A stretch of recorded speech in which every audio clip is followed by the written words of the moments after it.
रूस यूक्रेन के बीच जंग का आगाज हो गया। युद्ध शुरू करना आसान होता है लेकिन इसे खत्म करना मुश्किल। एक जंग मानवता को कई लड़ाइयों में झोंक देती है। नमस्कार, आप देख रहे हैं देश का सवाल। आपके साथ मैं हूं अर्चना सिंह। रूस की सेना ने आज यूक्रेन पर हमला कर दिया।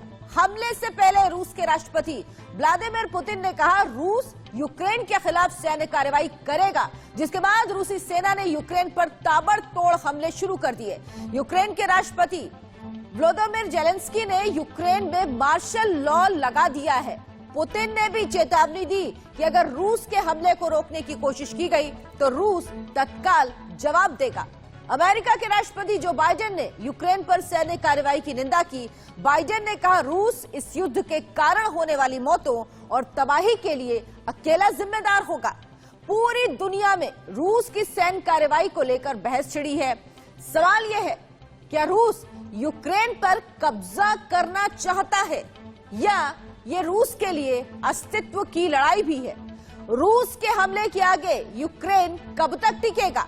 नेटो देश आखिरकार तमाशा क्यों देख रहे हैं? अमेरिका को इस हमले की जानकारी पहले से थी, बावजूद इसके अमेरिका ने यूक्रेन को बचाने के लिए क्या तैयारी की थी? बड़ा सवाल ये, क्या यूक्रेन युद्ध दुनिया में अमेरिका का वर्चस्व खत्म कर देगा? इन सवालों पर आज हम अपने मेहमानों से बात करेंगे। हम अपने मेहमानों को चर्चा में शामिल करें उससे पहले आपको सुनाते हैं पुतिन ने क्या कहा है यूक्रेन संकट पर। नेटो की एक प्रेस कॉन्फ्रेंस, बड़ी खबर इस वक्त की आपको बता दें, यूक्रेन संकट पर नेटो की एक प्रेस कॉन्फ्रेंस हुई है। रूस की नीयत दुनिया देख रही है। नेटो ने यह कहा कि रूस की नीयत दुनिया देख रही है। अंतर्राष्ट्रीय कानून का सम्मान करे रूस। नेटो की तरफ से चेतावनी दी गई कि अंतर्राष्ट्रीय कानून का सम्मान करे। सैन्य कार्रवाई तुरंत रोकने के लिए रूस से कहा गया है। रूस को फौज हटाने के लिए कहा गया है। साथ ही यह भी कहा गया कि हम अपने लोगों की रक्षा करते रहेंगे। तो नेटो ने एक प्रेस कॉन्फ्रेंस की जिसमें तमाम ये बातें कही गई हैं। रूस से कहा गया है कि वो अपनी सेनाओं को तुरंत वापस ले और कहा गया कि हम अपने सहयोगी देशों की मदद हमेशा करते रहेंगे। यूक्रेन हमले की ये तस्वीरें आप देखिए, ये ताजा तस्वीरें हैं जो यूक्रेन से आ रही हैं। रूस ने यूक्रेन के इनामों में भी बम बरसाए हैं, इवानों में भी बम बरसाए गए हैं यूक्रेन के। ये तस्वीरें देखिए, यूक्रेन के इवानों की तस्वीरें हैं जहां पर बम बरसाए गए। मिसाइलों से ये हमला किया गया। इवानों के एयरपोर्ट पर भी हमला किया गया था और सुबह से वो एयरपोर्ट काम नहीं कर रहा है। जो भी एयर स्पेस है वो सिविल के लिए बंद कर दिया गया है। कीव में एयरपोर्ट पर रूसी वायुसेना ने मिसाइल से हमला किया। आपको एक और तस्वीर दिखाते हैं। ये कीव का, राजधानी कीव का एयरपोर्ट है जहां रूसी सेना ने मिसाइल से हमला किया। यानी सबसे पहले जो एयर स्पेस है उस पर काबू करने की कोशिश की गई, उसको बंद करने की कोशिश की गई। एयर स्पेस बंद कर दिया गया है। इसके बाद यूक्रेन की तरफ से इन हमलों के बाद, क्योंकि जगह जगह एयरपोर्ट पर हमले किए गए, साथ ही साथ एयर डिफेंस सिस्टम जो है यूक्रेन का उसको नष्ट करने की बात भी रूस की तरफ से कही गई है। और ये तस्वीरें राजधानी कीव की थी जहां पर एयरपोर्ट पर हमला किया गया। ये देखिए, ऐसी तस्वीरें कई जगह से आ रही हैं। हमले हुए हैं, मिसाइलों के जरिए, रॉकेट लॉन्चर से ये हमले किए गए हैं और उसके बाद ये धुएं का गुबार दूर तक नजर आ रहा है। कई ऐसे शहर हैं जहां पर हमले किए गए हैं। इवानो, खार्किव, निप्रो, उड़ीसा और सूमी शहर पर अभी थोड़ी ही देर पहले हमला किया गया जहां पर रूस के झंडे को लहराया गया है। तो ये तस्वीरें लगातार यूक्रेन से आ रही हैं जो डराने वाली हैं। रूस हमले कर रहा है एक के बाद एक। उधर यूक्रेन ने भी कहा है कि वो जवाब देगा। यूक्रेन के राष्ट्रपति वोलोदिमीर ज़ेलेंस्की ने अपने ताजा बयान में कहा कि यूक्रेन रूस के हमले के आगे सरेंडर नहीं करेगा। Nos combattants ont besoin de notre soutien. Ils ont besoin du soutien de notre population. Nos armées, nos forces armées sont puissantes. Nous avons la population puissante. Ainsi, nous devons soutenir nos combattants. तो Zelensky ने साफ कहा कि वो डरेंगे नहीं, झुकेंगे नहीं, surrender नहीं करेंगे और उन्होंने साथ ही साथ अपने लोगों से भी कहा कि वो तैयार रहें जो लोग रूस के खिलाफ लड़ना चाहते हैं। जेलेंस्की ने कहा कि यूक्रेन उन्हें हथियार मुहैया कराएगा, साथ ही साथ 9 लाख जो रिजर्व फोर्स हैं उनको भी तैयार रहने के लिए युद्ध में शामिल होने के लिए कहा गया। भारत में यूक्रेन के राजदूत इगोर पोलेखा ने कहा कि प्रधानमंत्री नरेंद्र मोदी इस युद्ध को रोकने में बड़ी भूमिका निभा सकते हैं। Of the most powerful and respected leaders of the world. You know that you have special, privileged, strategic partnership with Russia. I don't know how many world leaders Putin may listen to, but the status of Modi ji makes me hopeful that in case of his strong voice, Putin at least should think over. We are expecting for much more favorable attitude of the Indian government in this crisis situation. It's the most. तो भारत में Ukraine के राजदूत जो प्रधानमंत्री नरेंद्र मोदी से कह रहे हैं कि वो बीच बचाव करें, वो रूस से बात करें क्योंकि पुतिन उनकी बात मानते हैं। दूसरी तरफ यूरोपीय यूनियन की भी बातचीत हुई है प्रधानमंत्री नरेंद्र मोदी से और कहा जा रहा है कि इस मामले में भारत अपना रुख तय करेगा, इसके लिए एक बैठक भी बुलाई गई है। अब आपको हम अलग अलग तस्वीरें, 13 तस्वीरें तबाही की दिखाते हैं जिनके जरिए आप समझिए कि यूक्रेन में इस वक्त क्या हालात चल रहे हैं। ये अलग अलग तस्वीरें देखिए, बम फटा, आग लग गई, बारूद ही बारूद नजर आ रहा है, टैंक जो घुस चुके हैं अब यूक्रेन में और इसके लिए सबसे पहले डोनेस्क और लुहांस्क को ही चुना गया जहां से एंट्री की है रूस की सेनाओं ने। मिसाइलों के जरिए अलग अलग शहरों में हमले किए गए, जगह जगह धमाके हो रहे हैं, हथियार नजर आ रहे हैं, बॉर्डर पर लोग भाग रहे हैं। कहा जा रहा है कि पश्चिमी देशों का एक बड़ा रिफ्यूजी संकट फिर से खड़ा हो सकता है। बहुत सारे लोग ऐसे देखे जा रहे हैं जो पेट्रोल पंप पर हैं, जो एटीएम से पैसे निकाल रहे हैं। हालांकि जो सेंट्रल बैंक के गवर्नर हैं उन्होंने कहा है कि पैसे निकालने की लिमिट भी तय कर दी गई है। लोग डरे हुए हैं, दहशत में हैं और सेना, अगर यूक्रेन की सेना की बात करें तो वो कहीं भी लड़ती हुई भी नजर नहीं आ रही है। इन तस्वीरों में आप देखिए तबाही की तस्वीरें, किस तरह से यूक्रेन में तबाही नजर आ रही है। ये यूक्रेन की तस्वीरें हैं और यूक्रेन के अलग अलग शहरों पर ये हमले किए गए हैं। जो लड़ाई पहले गांव में थी वो अब आगे बढ़ रही है और रूस की कोशिश ऐसा लग रहा है कि जल्द से जल्द वो कीव पहुंचे, जहां पर अगर वो कब्जा कर लेता है उसके बाद जेलेंस्की के साथ क्या व्यवहार होगा ये देखा जाएगा। और इस पर बातचीत के लिए हमारे साथ तमाम मेहमान जुड़े हैं। हम उनसे चर्चा करेंगे कि आखिर क्या चाहते हैं पुतिन, आखिर क्या चाहता है रूस, और रूस शायद उस संधि की बात कर रहा है जिस पर अमेरिका ने साइन किया था, किसी कागजात पर, एक डॉक्यूमेंट्स पर साइन किया था जिसमें यह कहा गया था कि वो आगे नहीं बढ़ेगा, लेकिन नाटो सेनाएं लगातार आगे बढ़ रही हैं और अब वो कोशिश कर रही हैं कि यूक्रेन भी शामिल हो जाए। यूक्रेन भी शामिल होना चाहता है नेटो में और इसी के खिलाफ क्या ये पूरा युद्ध है या कुछ और मंशा भी है पुतिन की। धीरज कौल हमारे साथ जुड़े हैं, विदेश मामलों के जानकार हैं। अक्षत त्यागी हमारे साथ जुड़े हैं, यूक्रेन से हैं ये, उनसे हम बात करेंगे, वहां के हालात हमें बेहतर तरीके से बता पाएंगे। संजीव श्रीवास्तव पूर्व राजनयिक हमारे साथ हैं। लेफ्टिनेंट जनरल रिटायर्ड राज कादियान साहब हमारे साथ हैं, रक्षा विशेषज्ञ, वो हमें बेहतर तरीके से इस वॉर की स्थिति को समझा पाएंगे। मेजर जनरल राजन कोचर रिटायर्ड हमारे साथ है, रक्षा विशेषज्ञ हैं, वो भी हमें अच्छे से समझा पाएंगे। साथ ही साथ हमारे साथ जुड़े हैं एडिटोरियल डायरेक्टर इंडिया न्यूज के आलोक मेहता। सबसे पहले तो लेफ्टिनेंट जनरल राज कादियान, ये जो तस्वीरें आ रही हैं, ये तस्वीरें क्या बयां कर रही हैं और क्या चाहता है आखिर रूस, ये क्या समझ पा रहे हैं आप? तो मैडम तस्वीर तो मैं नहीं देख पा रहा आपकी, सिर्फ पैनलिस्ट ही नजर आ रहे हैं, लेकिन मैं अंदाजा लगा सकता हूँ आपका इशारा किस तरफ है। देखिए, रणनीति का बड़ा मूल सिद्धांत है कि जब आप दुश्मन को घेरते हो तो कोई ना कोई एस्केप का रूट छोड़ देना चाहिए, वरना उसके पास कोई चारा नहीं है, वो खड़ा होकर लड़ेगा। पुतिन के लिए वेस्टर्न कंट्रीज ने सारे रास्ते बंद कर दिए। वो तो कई साल से कह रहा है कि नेटो कंट्रीज जो 1990 में सोवियत यूनियन टूटने के वक्त जो अंडरस्टैंडिंग हुई थी कि नेटो जर्मनी के पूर्व में नहीं जाएगा, लेकिन पिछले 30 साल में पहले तो उन्होंने उन 7 देशों को मिलाया जो पहले वार्सो पैक्ट का हिस्सा थे, रशिया के उसमें थे, और 3 वो कंट्री हैं जो बिल्कुल सोवियत यूनियन का हिस्सा थे, हमारे जो बाल्टिक कंट्रीज हैं। कोई भी देश जो मजबूत होता है उसका स्फीयर ऑफ इन्फ्लुएंस होता है, उसमें वो कोई दखलंदाजी दुश्मन आके करे उसको बर्दाश्त नहीं करता।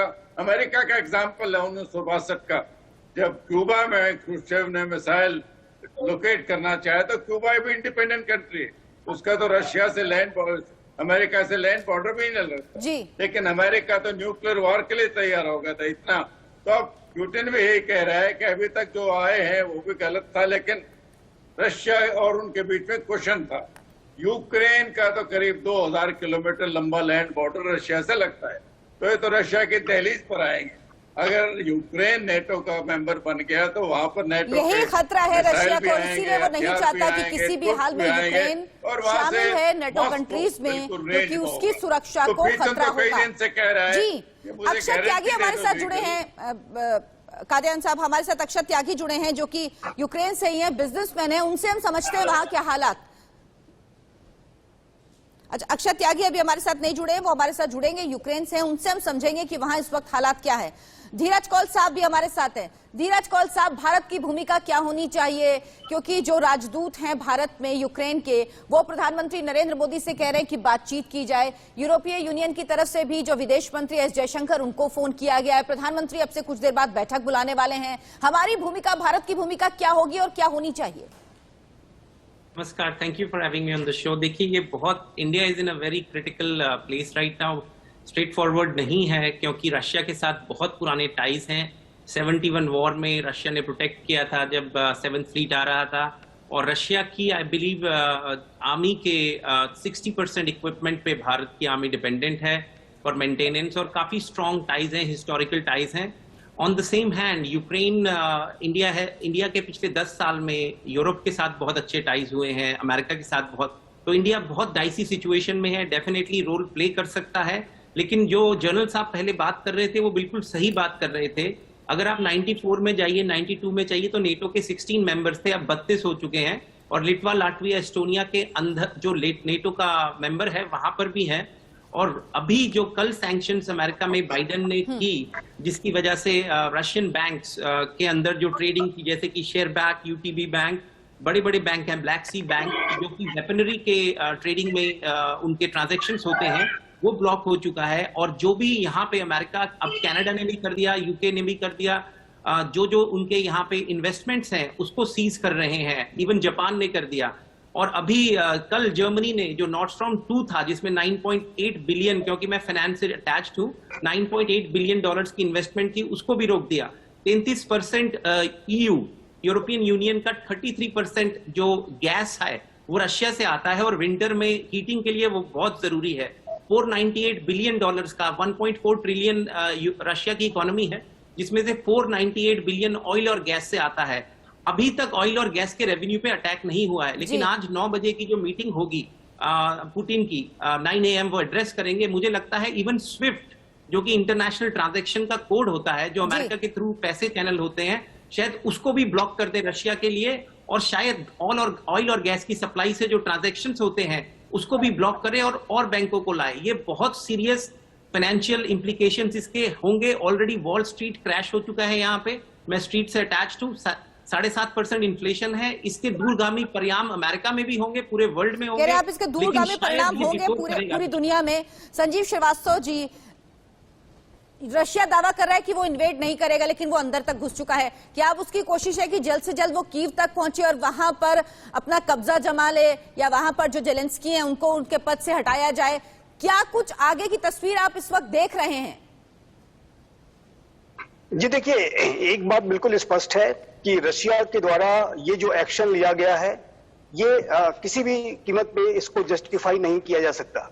ये जो रशिया के द्वारा एक्शन लिया गया है, इस तरीके के अगर गलत उदाहरण प्रस्तुत किए जाते हैं तो चाइना जैसे राष्ट्रों को भी इस तरीके का गलत उदाहरण जाएगा और चाइना भी इसी तरीके का एग्जाम्पल लेते हुए ताइवान पर हमला कर सकता है, साउथ चाइना सी के देशों को खतरे में डाल सकता है और जहां कहीं भी जो चाइना के फॉल्स टेरिटोरियल क्लेम्स हैं उसके ऊपर चाइना इसी तरह बलपूर्वक कब्जा करने की कोशिश कर सकता है। तो मेरा इसमें स्पष्ट रूप से मानना है कि रशिया के द्वारा ये जो एक्शन लिया गया है ये पूरे विश्व के जो रूल्स बेस्ड इंटरनेशनल ऑर्डर के लिए उसने खतरा पैदा कर दिया है और आज ये सिर्फ अमेरिका और नाटो ही नहीं बल्कि पूरे अंतर्राष्ट्रीय समुदाय को इस बात पर गंभीरता से विचार करना होगा कि इस तरीके की जो प्रवृत्तियां हैं उस पर कैसे रोक लगाई जाए। रशिया ने ये जो स्टेप्स लिए हैं इसके ऊपर कैसे लगाम लगाई जाए, रशिया को कैसे डी एस्केलेशन के लिए और अपनी जो फोर्सेस जहां कहीं भी उसने एक एग्रेशन उसने कर रखा है उसको विड्रॉ करे और निगोशिएटिंग टेबल पर आए, जो भी उसके कंसर्न्स हैं, जो भी उसकी सिक्योरिटी डिलेमास हैं उसको निगोशिएटिंग टेबल पर हल करे। ये तरीका नहीं होता है कि किसी देश के ऊपर बंदूक रख करके उसकी विदेश नीति को बदला जाए। तो मेरा स्पष्ट रूप से यह मानना है कि यूक्रेन ये हम देखिए, एक बात मैं और कहूंगा कि ये हम 21वीं सदी के तीसरे दशक में रह रहे हैं और 21वीं सदी के तीसरे दशक का युग जो है ये शीत युद्ध का समय नहीं है, ये सोवियत यूनियन का इरा नहीं है जिसकी की बात रशिया के राष्ट्रपति Vladimir Putin time and again कर रहे हैं और वो सोवियत साम्राज्य को स्थापित करना चाहते हैं। महत्वाकांक्षाएं रखना गलत नहीं है, भारत की भी महत्वाकांक्षा है कि भारत विश्व का एक महाशक्ति बने, लेकिन आप अपनी महत्वाकांक्षा को कैसे हासिल करेंगे, प्रश्न ये है। ये महत्वाकांक्षाएं सकारात्मक तरीके से भी हासिल की जा सकती हैं। आप अलाइनमेंट कीजिए, आप अन्य जो शक्तियों के साथ मिलकर के अपनी महत्वाकांक्षाओं को और अपने पुराने गौरव को हासिल कीजिए, लेकिन यूक्रेन के ऊपर ऐसे हमला कर देना जो कि एक स्वतंत्र राष्ट्र है, एक संप्रभु राष्ट्र है, उसकी अपनी टेरिटोरियल इंटीग्रिटी है, रूस जो है, रूस और चीन का स्वयं अधिकार दोनों इस मामले में एक तरह है जो विस्तारवादी नीति पर काम करते हैं और सबसे बड़ा खतरा भारत के लिए ऐसा है इसीलिए है क्योंकि अगर रूस की इस बात को मान्यता दी गई तो क्या चीन का मनोबल नहीं बढ़ेगा, क्या वो ताइवान या साउथ चाइना सी जहां पर वो हमेशा अपना अधिकार जताता रहा है क्या वो ये वहां पर ऐसा कोई एक्शन नहीं करेगा। हमारे साथ मेजर जनरल राजन कोचर भी हैं। राजन कोचर साहब, क्या भारत के लिए ये खतरा हो सकता है अगर ये मान्यता दी जाती है रूस के इस कदम को? तो दूसरी बात, नेटो देश कहां हैं जिन्होंने आश्वासन दिया वो अब नजर नहीं आ रहे हैं? आपके पास आऊंगी। राजनाथ सिंह रक्षा मंत्री इस वक्त कुछ कह रहे हैं, उनको सुन लेते हैं पहले। भारत चाहता है कि शांति कायम होनी चाहिए, बातचीत के द्वारा इसका हल निकाला जाना चाहिए, युद्ध की स्थिति पैदा नहीं होनी चाहिए, यही भारत की सोच है।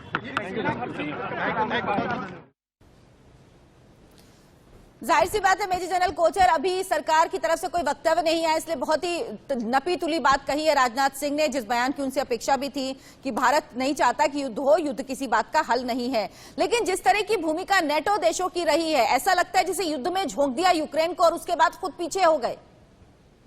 देखिए, एक तो जहां तक इंडिया का स्टैंड का है, इंडिया ने इंडिपेंडेंट स्टैंड लिया है जो रशिया ने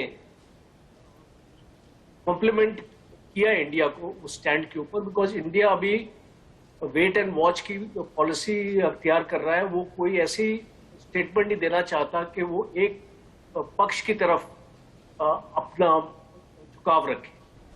दूसरा, ये नेटो की जो आप बात कर रहे हैं, तो बेसिकली नेटो कंट्रीज के बीच भी ऑलमोस्ट 30 कंट्री है नेटो में, उनके बीच भी सहमति नहीं है कि वो रशिया के इसको यूक्रेन के अंदर अपनी फोर्सेस भेजें। और दूसरा, नेटो के 40,000 ट्रुप्स हमेशा यूरोप में स्टेशन रहते हैं, जिसमें एक फर्स्ट रिएक्शन ग्रुप है जिसको फ्रांस लीड करता है, उसके 5,000 सैनिक होते हैं, उसमें स्पेशल फोर्सेस भी है, उसमें इक्विपमेंट भी है, उसमें टैंक्स भी। दूसरा, नेटो की रोमानिया में भी 4,000 ट्रुप्स की एक फोर्स हमेशा रहती है और पोलैंड, लिथुआनिया, ये सारी जितनी भी कंट्रीज हैं वहां पर भी नेटो के अपने ट्रुप्स हैं। तो इसको ये नहीं है कि वो अपना कह सकते हैं कि हमारी फौज वहां नहीं है, उनकी है फौज, और उसको ऑपरेशनल होने के लिए एटलीस्ट 72 घंटे का टाइम चाहिए। और अगर अभी तक ये फोर्स ऑपरेशनल नहीं हुई है तो मेरा ये मानना है कि नेटो का कोई इंटेंशन नहीं है इस लड़ाई के अंदर घुसने का। और एक चीज और मैं बताना चाहता हूं कि कोई भी देश अगर लड़ाई में घुसने का अपना फैसला कर लेता है तो वो ये भी जानता है कि उसमें कैजुअलिटीज भी उसकी होगी, तो बॉडी बैग्स भी आएंगे। और यूनाइटेड स्टेट्स, स्पेशली अफगानिस्तान के एक्सपीरियंस के बाद, यूरोप में यूनाइटेड स्टेट्स के 72,000 सैनिक मौजूद है आज की डेट में, और 8,500 सैनिक को यूनाइटेड स्टेट्स ने रेड अलर्ट पे रखा हुआ जी। इसके बावजूद कोई ऑर्डर्स नहीं मिले हैं इस फोर्स को यूक्रेन की, बिल्कुल कि यूक्रेन की तरफ जाने के, क्योंकि ये भी है कि यूक्रेन सदस्य नहीं है नेटो का, इसीलिए ट्रूप्स ऑन बूट्स नहीं जा सकते, यूक्रेन में नहीं जाएंगे वहां पर लड़ने के लिए, ये भी एक करार होता है। ये तस्वीरें जो आप लगातार देख रहे हैं अपने टीवी स्क्रीन पर, ये देखिए ये किस तरह से टैंक्स एंटर कर चुके हैं यूक्रेन के अंदर, और यूक्रेन के कई शहर ऐसे हैं जहां पर इस वक्त लड़ाई चल रही है, जहां पर आपको जगह जगह से तस्वीरें दिखाई देंगी जहां पर हमले किए जा रहे हैं मिसाइल से। आग लगी हुई एयरपोर्ट, जितने भी एयरपोर्ट हैं वो सब बंद कर दिए गए हैं, क्योंकि एयरपोर्ट्स पर, अलग अलग एयरपोर्ट्स पर हमला किया गया है। 3 तरफ से हमला किया गया यूक्रेन में, जिसमें नॉर्थ, साउथ और ईस्ट शामिल है। सिर्फ वेस्ट का एक जो एरिया था उसको सुरक्षित कहा जा रहा था, लेकिन वहां के भी एयरपोर्ट पर, इवानो एयरपोर्ट पर भी आज सुबह जब हमला किया गया तो यह कहा गया कि वो सुरक्षित नहीं है। हालांकि जो भारतीय इस वक्त हैं यूक्रेन में, उनकी तरफ से उनके लिए एडवाइजरी जारी की गई है और उनको कहा गया कि वो वेस्टर्न साइड में ही रहें, वहीं पर रहें, क्योंकि वही इस वक्त सबसे सुरक्षित जगह है, और अपने सारे दस्तावेज जो उनके डॉक्यूमेंट्स हैं उसको वो अपने पास रखें, अपने पासपोर्ट अपने पास रखें, क्योंकि किसी भी वक्त उन तक मदद पहुंचाई जा सकती, क्योंकि इस वक्त एयर स्पेस बंद है। तो हो सकता है उन्हें सड़क के रास्ते दूसरे देश में लाया जाए और उसके बाद वहां से उन्हें इवैक्यूएट किया जाए, जिसकी कोशिश भारत सरकार कर रही है। अब से कुछ देर बाद बैठक भी होने वाली है, और ये तस्वीरें आप देख रहे हैं जो लगातार आ रही हैं, अलग अलग डोनेस्क की तस्वीरें हैं जिसको मान्यता दी रूस ने। डोनेस्क और लुहांस्क, जो वो 2 प्रांत जिन्हें सबसे पहले मान्यता दी, और उसके बाद आज की खबर यह भी है कि तुर्की के राष्ट्रपति से व्लादिमीर पुतिन ने बात की और कहा कि इन दोनों प्रांतों को देश के रूप में वो भी मान्यता दे दें। दूसरी तरफ जेलेंस्की ने भी बात की तुर्की के राष्ट्रपति से, लेकिन बहुत ही मुश्किल है कि तुर्की के राष्ट्रपति जेलेंस्की की बात मानेंगे, क्योंकि वो पुतिन के प्रभाव में हैं, और पुतिन ने कहा है कि इन दोनों देशों को मान्यता दे दी जाए। हमारे मेहमान हमारे साथ बने हुए हैं। आलोक जी, जो ये तस्वीरें आ रही वो बेहद डरा रही, और अब ये कह सकते हैं कि युद्ध शुरू हो चुका है। अब कुछ जिस तरह की तस्वीरें हैं, जो हालात है वहां पर, उनसे साफ लग रहा है कि युद्ध शुरू हो चुका है। लेकिन क्या इसके लिए अमेरिका जिम्मेदार नहीं है? 1991 में जब एक डॉक्यूमेंट पर साइन किया था अमेरिका ने कि ईस्ट यूरोप के आगे नहीं बढ़ेंगी नेटो की सेनाएं, लेकिन वो आगे बढ़ती जा रही हैं, और जब यूक्रेन को भी शामिल करने की बात कही गई तो रूस के मन में डर, पुतिन को यह लग रहा है कि अगर इतने पास आ जाएंगी नेटो की सेना तो ये उनके देश की सुरक्षा के लिए खतरा है। देखिए, महाशक्तियों के बीच में जैसे शीत युद्ध वाली स्थिति फिर से पैदा हुई है बहुत अरसे के बाद। और आपने ठीक कहा, इसमें अमेरिका, रूस, जो इस तरह के कहने को वो लोग डेमोक्रेटिक हैं, लेकिन अमेरिका ने भी कई देशों में क्यों नहीं पहले किया? क्या अमेरिका में अफगानिस्तान में नहीं किया था, या लीबिया में नहीं किया था? और रूस ने भी, ऐसा नहीं है, रूस भी पहले करता रहा, पोलैंड में, चेकोस्लोवाकिया में, और इस तरह की गतिविधियां जरूर उसने की है। इसलिए दोनों जो, लेकिन विश्व राजनीति में अभी मैं भारत की बात करूंगा, क्योंकि हमारे लोग भारत के बारे में ज्यादा जानना चाहते हैं। विश्व की राजनीति में भारत की भूमिका और अहम हो गई, क्योंकि, और इसलिए जैसे यूक्रेन के राजदूत ने भी कहा कि भारत के प्रधानमंत्री या भारत सरकार एक तरह से नरेंद्र मोदी, उनकी तारीफ भी की, और इस आधार पर की कि भाई आप देखिए भारत की भूमिका बहुत अहम है, जो गुटनिरपेक्ष देशों का भी भारत नेता रहा है, और इसलिए भारत को इस समय में कोई अहम भूमिका, और हमारा इंटरेस्ट कितना है, क्योंकि हमारी फार्मास्यूटिकल बिजनेस पर भी यदि असर पड़ेगा, क्योंकि बड़े पैमाने पर हम यहाँ से दवाई, औषध का निर्यात करते हैं, और वहाँ से खाने का तेल और दूसरे अन्य साधनों में भी हमारे उससे बड़े संबंध है। रूस की तरफ भी हमारे संबंध है। ये ठीक है कि इस समय संयुक्त राष्ट्र में, इसीलिए ये समय सही आया है जब भारत इस बात पर भी दबाव बनाए कि सुरक्षा परिषद में भारत की सदस्यता जल्दी से जल्दी मिले, तब ये भूमिका मिलाने में। और इसलिए इस समय हम तटस्थ तो रहेंगे, भारतीयों की सुरक्षा और वहाँ शांति कैसे स्थापित हो, कैसे जिस तरह से युद्ध की विभीषिका जो होती है और जिसमें लोग मारे जाते हैं, अभी भी कुछ दृश्य आ रहे हैं दिल दहलाने वाले हैं, और वो सीमा पर हो रहा है, राजधानी पर भी। अभी जैसे रूस ने कहा है हम केवल इसका विसैन्यीकरण करना चाहते हैं, डीमिलिटराइजेशन, ताकि मिलिट्री ठिकानों पर ही उसने हमले कर रहा है। अभी वो शहरी जो, लेकिन कई बार शहरी ठिकानों में भी तो आदमी ही रहता है, इंसान आसपास उसके परिवार रहते हैं, कई बस्तियां होती हैं, ये खतरा बना हुआ है। और अभी भी इसलिए, लेकिन देखिए प्रतिबंध लगाने की बात अमेरिका देखिए उनको कहता रहा और अब इस समय बचा नहीं सकता है, क्योंकि देखो महायुद्ध, बड़ा विश्व युद्ध शुरू हो जाएगा, तीसरा विश्व होगा, जर्मनी के भी अपने इंटरेस्ट हैं। प्रतिबंध ये तात्कालिक होते हैं, हमें याद है ईरान के साथ प्रतिबंध थे, उसके बाद धीरे धीरे वो शिथिल होते जाते हैं। रूस ने इसकी तैयारी कर रखी है। देखिए जब कोई आदमी बड़ी रणनीति बनाता है, चीन उसके साथ इस समय है, जो शीत युद्ध के समय में चीन उसका साथ था नहीं, लेकिन आज चीन को लग रहा है कि यदि ये करता है तो मुझे भी ताइवान में मैं घुस जाऊंगा। तो इसलिए भारत के लिए बहुत अहम है कि इस समय कोई शांति की स्थिति उत्पन्न हो, विश्व युद्ध की स्थिति को रोका जा सके। बिल्कुल।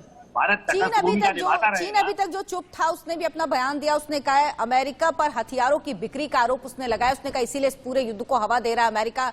हम इस पर चर्चा करेंगे, लेकिन पहले एक नजर डाल लेते हैं इस वक्त की हेडलाइंस पर।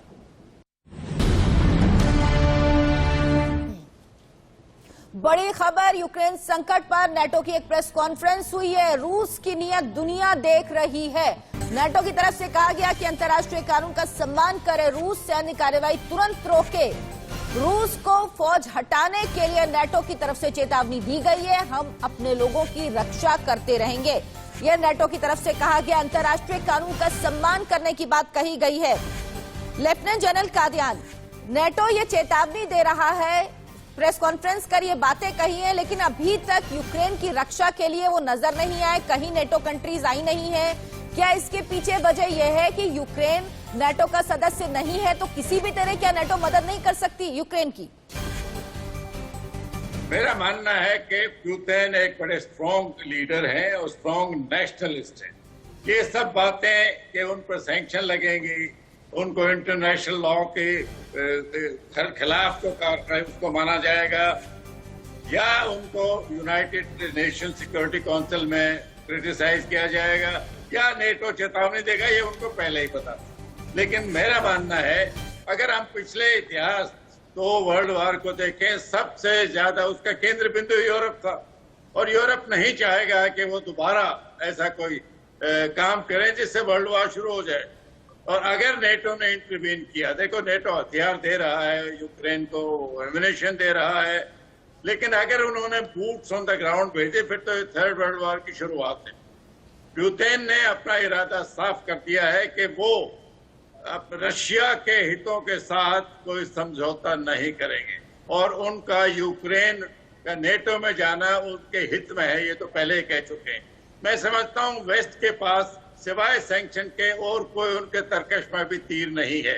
यूरोप बिल्कुल नहीं आना चाहेगा कि अपने ट्रूप भेजे। अमेरिका तो वो भी नेटो का हिस्सा है, अमेरिका चाहे तो भी यूरोप नहीं उसके साथ रहेगा, क्योंकि नुकसान तो यूरोप को होगा। अमेरिका को तो ज्योग्राफी का एडवांटेज है। जो संजीव श्रीवास्तव ने कहा है वो अपने आप में सही है, मैं उनकी राय का सम्मान करता हूं, लेकिन कोई मजबूत देश जो मनमानी करना चाहता है, वो उसको प्रेसिडेंट की जरूरत नहीं होती कि क्योंकि उसने किया था तो मैं भी करूंगा। चाइना तो पहले ही मनमानी कर रहा है, साउथ चाइना सी में, लद्दाख में कर रहा है, उसको क्या प्रेसिडेंट की जरूरत है? तो वो हमारा नहीं। भारत का अभी तक बिल्कुल न्यूट्रल है। भारत के रिश्ते रशिया से, अमेरिका से और यूरोपियन यूनियन से, तीनों से अच्छे हैं, तीनों के साथ व्यापार है, हम बनाए रखना चाहते हैं। एक बात साफ है, भारत ने बिल्कुल सही कहा है कि हम चाहते हैं ट्रूप्स जो है नहीं जा सकते हैं, ट्रूप्स ऑन ग्राउंड नहीं जा सकते हैं, बाकी मदद नेटो कर सकता है जो वो कर रहा है, लेकिन यूक्रेन के सैनिक लड़ते हुए नजर नहीं आ रहे। ये भी खबर वहां से आ रही है। अक्षत त्यागी हमारे साथ जुड़े हैं यूक्रेन से, जो कि बिजनेसमैन है, और ऋषभ मिश्रा जुड़े हैं जो कि छात्र हैं। ये दोनों यूक्रेन से हमारे साथ जुड़े हैं। हम इन दोनों से बात करेंगे, लेकिन उससे पहले आपको सुनाते हैं। Are on your side. And if the months ahead are grim and the flame of freedom burns low, I know that it will blaze bright again in Ukraine, because for all his bombs and tanks and missiles, I don't believe that the Russian dictator will ever subdue the national feeling of the Ukrainians and their passionate belief that their country should be free. I say to the British people and all who have heard the threats from Putin against those who stand with Ukraine, we will of course do everything to keep our country safe. We're joined in our outrage by friends and allies around the world. We will work with them for however long it takes to ensure that the sovereignty and independence of Ukraine is restored. Because this act of wanton and reckless aggression is an attack not just on Ukraine, it's an attack on democracy and freedom in Eastern Europe and around the world. This crisis is about the right of a free, sovereign, independent European people to choose their own future. And that is a right that the UK will always defend.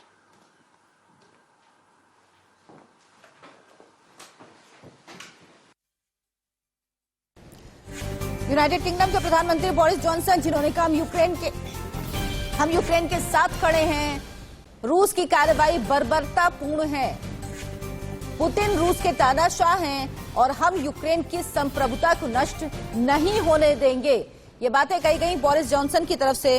हमारे साथ Ukraine से अक्षत त्यागी और ऋषभ मिश्रा जुड़े हैं। अक्षत, ये बताइए कि आप इस वक्त कहां हैं, वहां क्या स्थिति है और आप लोगों से क्या किसी ने संपर्क किया फिर वापस आने के लिए?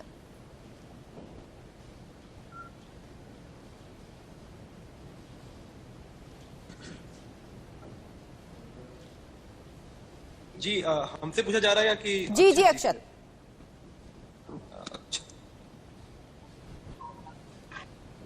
अक्षत, आप का ऑडियो नहीं आ रहा, शायद म्यूट है, आप उसको अनम्यूट कर लीजिए। हेलो। जी जी आ रही है आपकी आवाज। जी जी बोलिए। मैं यूक्रेन की सिटी क्रोपोनित्स्की में हूँ। ये ओब्लास्ट है किरोवोग्राद, ये यूक्रेन का सेंटर है, यूक्रेन के बीचों बीच है ये। और अभी सिटी में लोगों में पैनिक है, जैसे कि मेडिकल्स हो गए, आपके मार्केट हो गई, क्या नाम, एटीएम के बाहर बहुत लंबी लंबी लाइनें लगी हुई हैं। लोगों में पैनिक है, लोग जो है सिटी छोड़ छोड़ के गांव की तरफ जा रहे हैं इस टाइम। शायद कि शहर में अगर कोई बम गिरता है तो उससे बच जाएंगे, शायद गांव पे हमला ना हो। लेकिन सिटी में अभी भी इतना ऐसा कुछ नहीं है कि यहाँ पे, मेरी सिटी में अभी सब कुछ नॉर्मल चल रहा है, ट्रैफिक भी नॉर्मल है, सब कुछ नॉर्मल है। और रशिया ने जो अटैक करा है उसको बेसिकली जो सच्चाई ये है कि उसने जो है पब्लिक को टारगेट नहीं करा, उसने सिर्फ मिलिट्री इंफ्रास्ट्रक्चर जो भी इनका साजो सामान जहाँ पे रखा हुआ होता है, उसने सिर्फ उसको पॉइंट टू पॉइंट टारगेट करा है।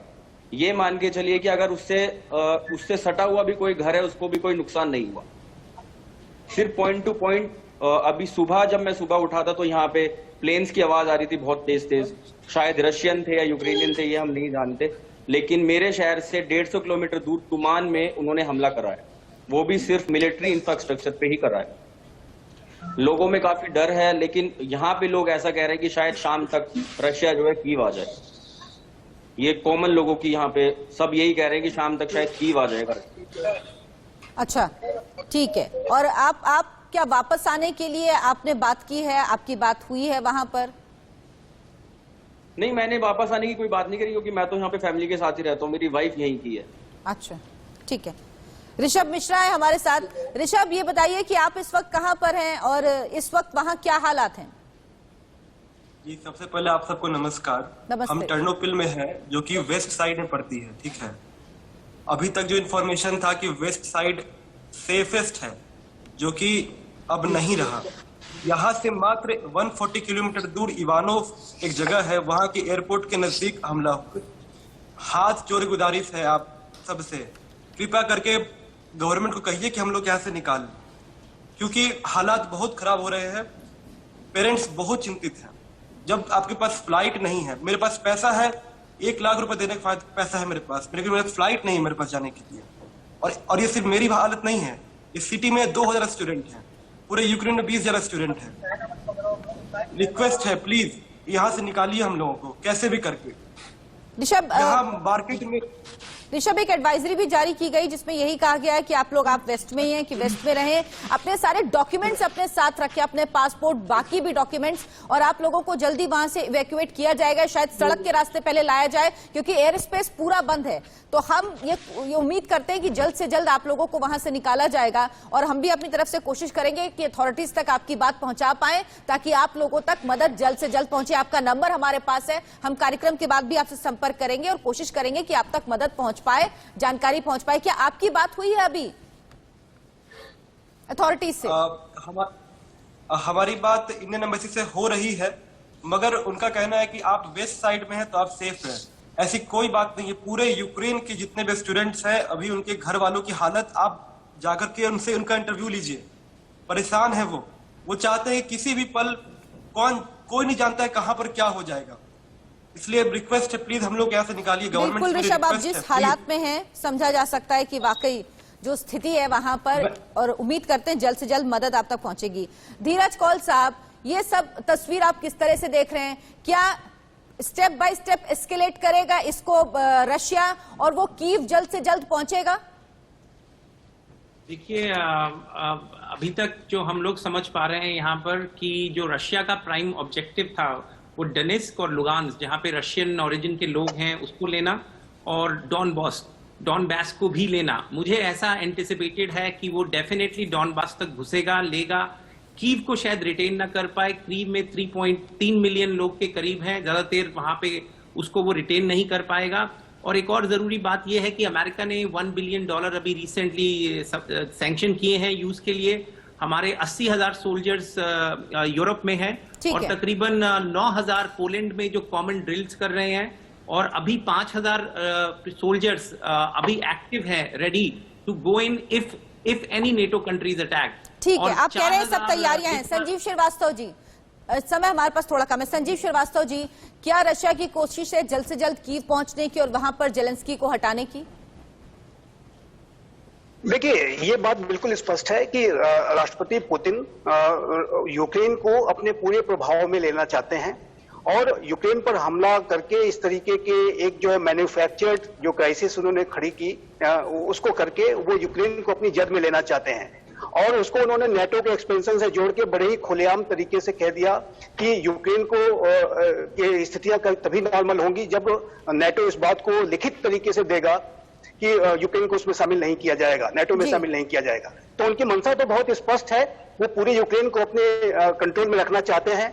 और जैसा कि उन्होंने डॉनबास रीजन में कर रखा था, जो लुहांस और डोनेट्स्क उनके ऑलरेडी पहले ही कंट्रोल में, तो यही कोशिश है रशिया की कि यूक्रेन को अपने कब्जे में रखा जाए। मेजर जनरल कोचर, ये बताइए कि क्या अब जो तस्वीर आ रही है उसके हिसाब से आपको लग रहा है स्टेप बाय स्टेप एस्केलेट कर रहा है रशिया? वो इंतजार कर रहा है कि नेटो की तरफ से, अमेरिका की तरफ से, बाकी यूरोपियन कंट्रीज की तरफ से कोई कदम तो उठाया नहीं जाता?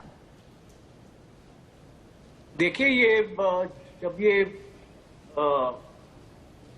सॉल्ट लॉन्च होता है, ये एक स्टेप बाय स्टेप लॉन्च नहीं होता, ये एक कॉन्सेंट्रेटेड तरीके से। और अभी आप देखेंगे कि 2-3 दिन में इतना मिसाइल्स, इतनी बम्बार्डमेंट, और जो उनकी आर्टिलरी है, और जो पूरा उनके पास एक साइबर का भी युद्ध का तरीका है, और इलेक्ट्रॉनिक वॉरफेयर भी इस्तेमाल हो रहा है, जिसपे यूक्रेन के सारे कम्युनिकेशन सिस्टम्स को जैम किया जाए। तो ये रशिया चाहेगा कि अगले 72 घंटों में ये पूरा मामला रशिया के कंट्रोल में आ जाए। 72 घंटों में आप कह रहे हैं पूरा मामला आ जाएगा? ठीक है, हाँ, इसलिए वो ये पूरे अपने कंसंट्रेशन के साथ करेगा। ठीक है, आलोक मेहता जी, क्या जो मदद भेजी जा सकती है यूक्रेन में वो ह्यूमैनिटेरियन ग्राउंड पे सिर्फ भेजी जा सकती है, मिलिट्री ग्राउंड पे नहीं भेजी जा सकती? लेकिन यूक्रेन की सेना लड़ती हुई नजर नहीं आ रही है।